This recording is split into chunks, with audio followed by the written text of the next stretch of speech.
ஒரு நேயர் கேள்வி கேட்டிருக்காங்க, உங்களுடைய சந்தேகம் என்னன்னு கேட்டு தெரிஞ்சுக்கலாம் சார்.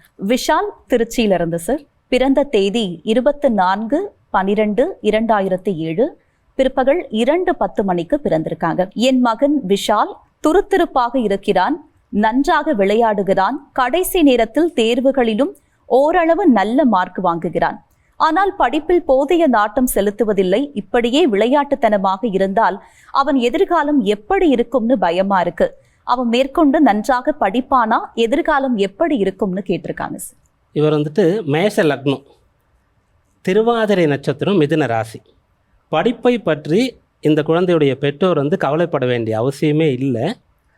இந்த பரம்பரையிலேயே, இந்த வம்சத்திலேயே படிப்பில் இவன் தான் ரொம்ப பெஸ்ட்டாக வருவான் அப்படின்னு சொல்கிற அளவிற்கு கல்வி இருக்கும்.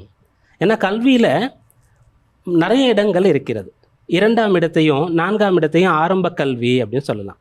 5ஆம் இடத்தை இயற்கையிலே இருக்கக்கூடிய ஞானம், கற்காமலேயே வரக்கூடிய கல்வி, படிக்காத மேதைன்னு சொல்லக்கூடிய பலனை தரக்கூடியதுன்னு சொல்லலாம்.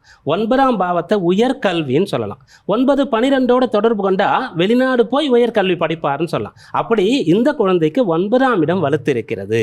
அங்கே குரு இருக்காரு, குருவோட சூரியன் இருக்காரு, கூட புதன் இருக்கார். அப்போ அந்த இடத்துல குரு சூரியன் சொல்லும்போது அது ஒரு ராஜயோகம், சிவராஜ யோகத்தை கொடுக்கறது. குரு புதன் சேர்றாங்க, சூரியன் புதன் சேரும்போது நிபுண யோகத்தை கொடுக்கறது. அது அப்படியாக இந்த உயர்கல்வி ரொம்ப சிறப்பாக இருக்கும்.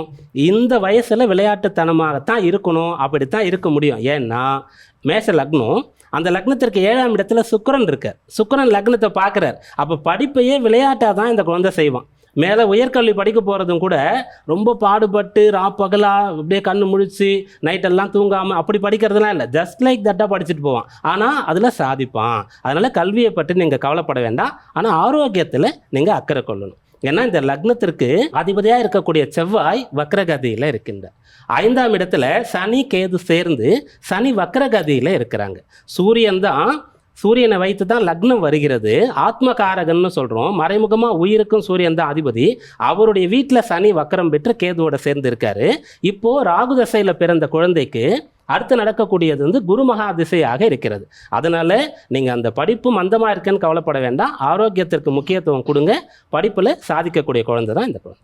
சார், விஷால் அவங்களுடைய பெற்றோர் என்னுடைய மகன் நல்லா படிப்பானா, எப்போதுலேருந்து நல்லா படிக்க தொடங்குவான் ரொம்ப ஆவலாக கேள்வி கேட்டிருந்தாங்க.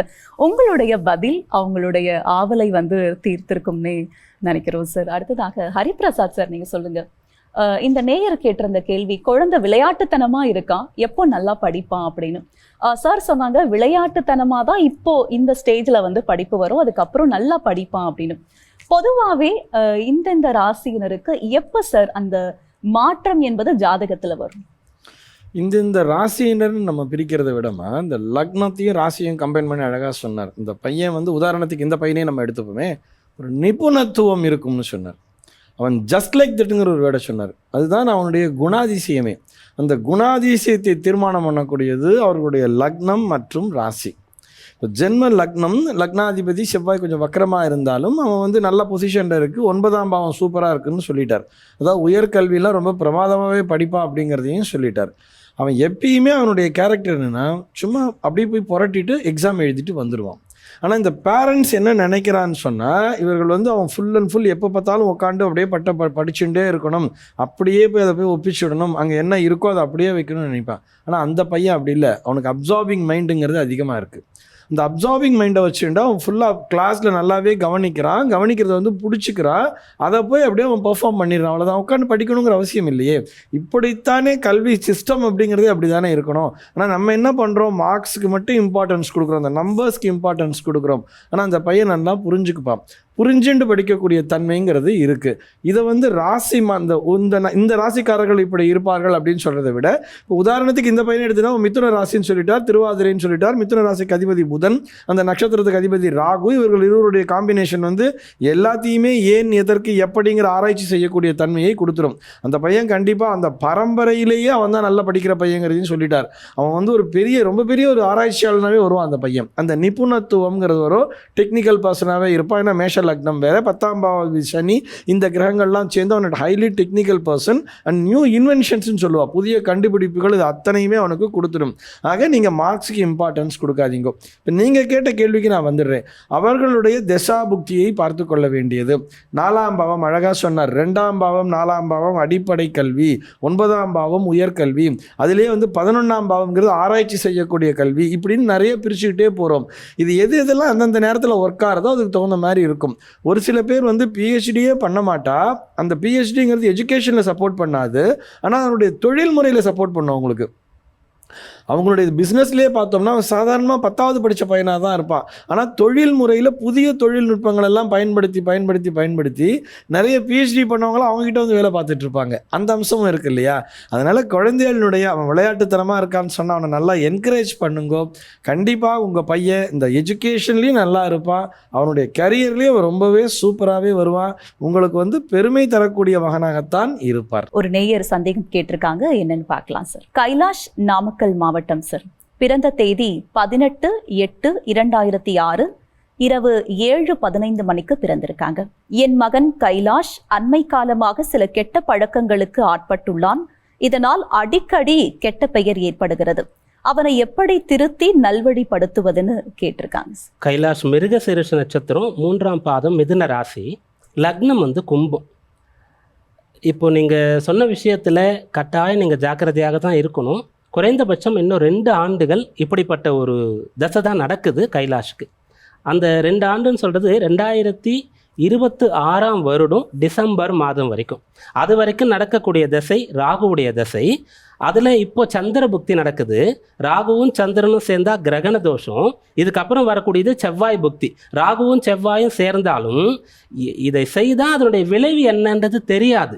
இளம் கன்று பயம் அறியாதுன்னு சொல்லக்கூடிய நிலை தான் இருக்கும். அதனால கட்டாயம் இந்த கெட்ட பெயரோடு போகாமல் அதனுடைய விளைவு கூட ஜாஸ்தி கெடுபலனாக வரக்கூடிய அம்சம் இருக்குது. நியாயமாக ஜோதிடம்னா உங்களுக்கு ஆறுதல் தான் சொல்லணும், நம்பிக்கையை தான் அளிக்கணும். ஆனால் சில இடத்துல உண்மையை சொல்லித்தான் ஆகணும். டாக்டர்கிட்ட போகும்போது நமக்கு உடம்பு சரியில்லைன்னா நல்லா தான் இருக்குன்னு சொல்லிட்டாருன்னா அது முத்தி போயிடுச்சுன்னா அப்படியாக சில இடத்துல சொல்லி தான் ஆகணும். அதனால நீங்கள் அடுத்த 2.25 ஆண்டுகள் கைலாஷ் இந்த குழந்தைய பத்திரமா தான் பார்த்துக்கணும். அட்மாஸ்பியர், அந்த சூழ்நிலை தான் எல்லாத்துக்கும் காரணம். ஜோதிடம் இருக்கிறது, நம்ம வளர்ப்பு இருக்கிறது, இதெல்லாம் தாண்டி எந்த ஸ்கூலில் படிக்க வைக்கிறோம், நம்ம இருக்கக்கூடிய ஏரியாவில் அக்கம் பக்கத்தில் இருக்கக்கூடியவங்க யாரோட குழந்தை பழகிறான், யார் பேசுகிறத கேட்குறான், எதை கவனிக்கிறான், என்ன ப்ரோக்ராம் பார்க்குறான், ஃபோனில் என்ன கேம் ஆடுறான், இதெல்லாம் முக்கியமானதாக இருக்குது. இதில் இருந்துலாம் நீங்கள் குழந்தைய மிக சரியான இடத்துல கொண்டு போய் வைக்கிற அளவுக்கு கண்காணித்து மாற்றணும். குழந்தைய கண்டிக்கிறதோ தண்டிக்கிறதோ பிரச்சனையை அதிகமாக்கும். அதனால் நீங்கள் இப்போ அவனுக்கு உடம்பு சரியில்லை, அதனால் அவன் படுத்துட்டு இருக்கான் அப்படின்னு ஏற்றுக்கணும் இல்லையா? உடம்பு சரியில்லைன்னா அது போல் இப்போ ஜாதக ரீதியாக தசை சரியில்லை, இப்படி தான் இருப்பான்னு ஏற்றுக்கிட்டு நீங்கள் இப்போ துணையாக இருக்கணும், சப்போர்ட் பண்ணணும். கண்டிக்கிறேன் தண்டிக்கிறேன் அப்படி சொல்லி பயமுறுத்துறது, தனியாக போட்டு ரூமில் பூட்டுறது, அடிக்கிறது கட்டாயம் பண்ணக்கூடாது. பண்ணால் பிரச்சனை ஜாஸ்தியாகும். ஆனால் எதிர்காலம் சிறப்பாக இருக்குது. கும்ப லக்னம், இந்த லக்னத்துக்கு அதிபதியாக இருக்கக்கூடிய சனி பகவான் லக்னத்துக்கு 6ஆம் இடத்துல இருக்காரு, இருந்து சுக்கிரனோட சேர்ந்து இருக்காரு. 2 பேரும் குருவுடைய கேந்திரத்தில் இருக்காங்க. அதனால் எதிர்காலத்தில் மிகப்பெரிய தொழிலதிபராக வரக்கூடிய அளவுக்கு இந்த குழந்தைக்கு யோகம் இருக்குது. ராசின்னு பார்க்கும்போது மிதுன ராசி, அந்த ராசியையும் குரு பார்க்குறாரு. லக்னம்னா கும்ப லக்னம், லக்னத்தையும் குரு பார்க்குறார். லக்னத்துக்கு 9ல் இருக்காரு, லக்னத்துக்கு 5ல் சந்திரன் இருக்காரு. குரு பார்வை பரிபூர்ணமாக இருக்கிறது. நடக்கிற தசை சாதகமாக இல்லை. அதனால எதிர்காலம் நல்லா இருப்பான். அப்படி நல்லா இருக்கிறதுக்கான விஷயம் உங்கள் கையில் தான் இருக்குது. சார், நீங்கள் ரொம்ப தெளிவாக சொல்லிட்டீங்க. இன்னும் 2.25 ஆண்டு ரொம்ப கேர்ஃபுல்லாக அந்த குழந்தைய பார்த்துக்கணும் அவங்களுடைய பெற்றோர் என்று. ஹரிபிரசாத் சார், நீங்கள் சொல்லுங்கள். இப்போ சார் சொன்ன மாதிரி 2.25 ஆண்டு அந்த குழந்தைய ரொம்ப கவனமாக அவங்க பார்த்துக்கணும், திட்டலாம் கூடாது, தண்டிக்க கூடாது அப்படின்னு சொல்லியிருக்காரு. ஆனால் அதுக்கப்புறம் ரொம்ப ஒரு சிறப்பான வளர்ச்சி அந்த பையனுக்கு இருக்கும் அப்படின்னு. ஜாதகத்தில் எந்த மாதிரியான மாற்றம் நிகழும் போது அவங்க அதிகப்படியான ஒரு வளர்ச்சி அடைய வாய்ப்பு இருக்கு? பாவகம்னு இப்போ இந்த பையனே எக்ஸாம்பிள் எடுத்துக்கிட்டாமா, 9ஆம் பாவம்ங்கிறது பாக்கியஸ்தானம்னு சொல்லிட்டார். 9ல் இருக்கக்கூடிய குரு அடுத்த திசையே குரு திசை வருகிறதால் வளர்ச்சி என்பது இருக்கும்னு சொல்லிட்டார். இது எல்லாத்தையும் விட இந்த character is very very important. Life character is lost, everything is லாஸ்ட்னு சொல்லிட்டான். இந்த பையனுக்கு வந்து இது இன்னைக்கு நேத்தி ஆரம்பித்த விஷயம் கிடையாது. அவனுக்கு சின்ன வயசுலேயே ராகு திசைங்கிறத மொத்தம் 18 வருஷம் ராகு திசை. அவனுக்கு 20 வருஷம் வரைக்கும் 20 வயசு வரைக்கும் ராகு திசை இருக்குன்னா 2 வயசுலேயே ராகு திசைங்கிறது வந்துடுது. இன்றைக்கி இந்த பையன் இந்த ஸ்டேஜில் இருக்கிறதுக்கு காரணம் என்னென்னா இவங்களுடைய பேரண்ட்ஸ் தான். அதையும் நம்ம அக்செப்ட் பண்ணிக்கணும் இல்லையா? வெளியிலிருந்து யாரோட பழகுறாங்க போகிறாங்கங்கிறத விட நம்ம வீட்டுக்கு எப்படி அந்த குழந்தை பயப்படாமல் இருப்பான் முதல்ல. அப்போ இவர்கள் சிறு வயதிலிருந்தே அந்த பையன் ரொம்ப பிடிவாதமாக வளர்ந்துருக்கான். அவன் எப்போ கெட்ட பழக்கத்தை கற்றுட்டு இருந்திருப்பான்னா ராகு திசையில் சுக்கிர புக்திங்கிறது வரும்பொழுது கற்றுட்டு இருந்திருப்பான். அது மாயை. அந்த மாயைக்கு பின்னாடி இழுத்து விட்டு போய் விடணும் பொழுது நம்ம குழந்தைய டெய்லி மானிட்டர் பண்ணிகிட்டே இருக்கணும் இல்லையா? அவன் முதல் தடவை தப்பு பண்ணிட்டு வரும்போதே இது தப்புன்னு அவனை தைரியமாக கண்டிக்க வேண்டும். இப்போ இதில் இன்னொரு விஷயம், முக்கியமான விஷயம், அடுத்த திசை குரு திசை. அந்த குரு திசையில் அவனால் நல்லா வந்துட முடியும், மிகப்பெரிய தொழிலதிபராக வருவார்னு அவர் சொல்கிறார்.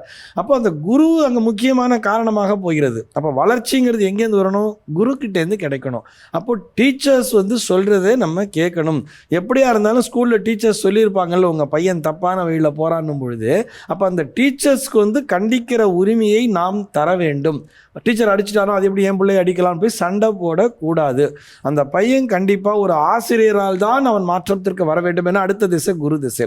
ஒன்று அவனுடைய ஆசிரியர் மூலமாக வரணும். ஆனால் சுக்கிரன் ராகுவும் 9ல் போய் உட்காந்துட்டா சொல்கிறான். அவன் அப்பா வந்து 9ஆம் பாவம்ங்கிறது அப்பாவை பற்றியும் பேசிடும்.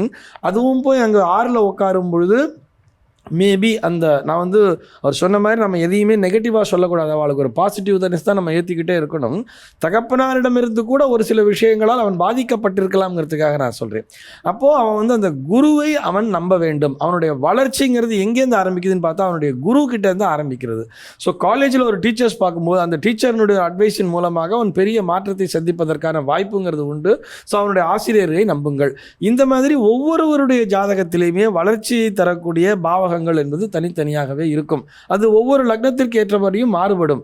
அப்போ என்ன திசை நடக்க போறது, இந்த திசை நமக்கு வளர்ச்சியை தருமா அல்லது பிரச்சனையை தருமாங்கிறத தெரிஞ்சுண்டு அந்த பிரச்சனைக்கான தீர்வையுமே ஜாதகம் சொல்லிடும். உதாரணத்திற்கு ஒரு 8ஆம் பாவம் ஒர்க் பண்றது, 8ஆம் பாவத்தில் இருக்கக்கூடிய திசை தான் நடக்க போறது. இப்போ இதே குரு வந்து அந்த பையனுக்கு 8ல் போய் உட்காந்துட்டு இருந்தா என்ன பண்றது அப்படிங்கிற ஒரு சிந்தனை வரும். 8ஆம் இடத்தில் இருந்தால் சிரமங்கிறது வந்துடும். எப்படி வளர்ச்சியை அவன் மாற்றிக்கொள்ளலாம்னு சொன்னா யார்கிட்டயாவது போய் அடிமை தொழிலை செய்ய வேண்டும். அவன் யார்கிட்ட போய் அடிமையாக உட்கார்ந்துக்கிட்டு இருக்கும் பொழுது அவர்களுடைய வழிகாட்டுதலின் பேரில் அவன் வளர்ச்சியை காண்பான். அப்போது நீ அடங்கி போகணும்ப்பா, நீ இந்த மாதிரி இருந்தினா உனக்கு நல்லதுன்னு சொல்லி அட்வைஸ் கொடுக்க முடியும். இப்படி எல்லாமே வளர்ச்சிக்காகத்தான். எதுக்காக ஜாதகம் பார்க்கணும்? நமக்கு ஏதாவது ஒரு வழியில் தீர்வு கிடைக்காதா அப்படிங்கிறது, அந்த தீர்வினை சொல்லக்கூடியது ஜாதகமா. இந்த வளர்ச்சி என்பது ஒவ்வொருவருடைய லக்னத்திற்கு ஏற்றார் போல் மாறுபடும். 6ஆம் பாவமும் வளர்ச்சியை தரும், 8ஆம் பாவமும் வளர்ச்சியை தரும், 12ஆம் பாவமும் வளர்ச்சியை தரும். இதை வந்து விபரீத ராஜயோகம்னே சொல்லுவாள். 6, 8, 12 கனெக்ட் பண்ணி. அதனால என் பையன் ஜாதகத்தில் எல்லா கிரகமும் மோசமாக இருக்குது அப்படிங்கிற மாதிரி முடிவு பண்ணாமல் எப்படி அப்படிங்கிறத உங்களுடைய குடும்ப ஜோதிடரை அணுகி அதற்கேற்றார் போல் தீர்வினை காணுங்கள்னு உங்களுக்கு சொல்கிறோம் நம்ம.